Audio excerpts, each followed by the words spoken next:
নমস্কার বন্ধুরা, রোজনামচা সুমনার নতুন একটা ভিডিওতে তোমাদের সবাইকে স্বাগত। তো রোজকার মতো চলে এসেছি আজকে লাঞ্চ মেনু নিয়ে। তো চলো, আজকে লাঞ্চের মেনুতে হেভি হেভি আইটেম আছে, মানে আমার একদম পছন্দের। চলো দেখিয়ে দিই। প্রথমেই এখানে আছে ভাত,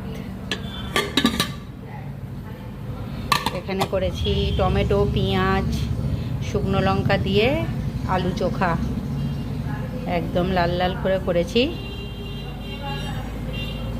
আর আলু চোখা যেহেতু হয়েছে তার সঙ্গে তো ডাল তো থাকবেই। এখানে দেখো পেঁয়াজ দিয়ে ডাল করেছি, 5 ফোড়ন শুকনো লঙ্কা দিয়ে মুসুর ডাল। এখানে অল্প একটু স্যালাড কাটা আছে, এই আমি ডিটক্সে দিয়েছিলাম শসা, গাজর, বিট, তো সেটাই একটু বেঁচে গেছে, তো কেটে রেখেছি, এটা খেয়ে নেবো ভাতের সাথে।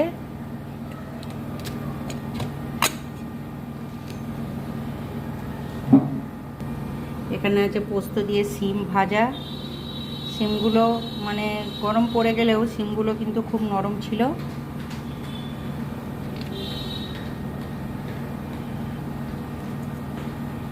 এখানে করেছি পাবদা মাছের ঝাল সর্ষে দিয়ে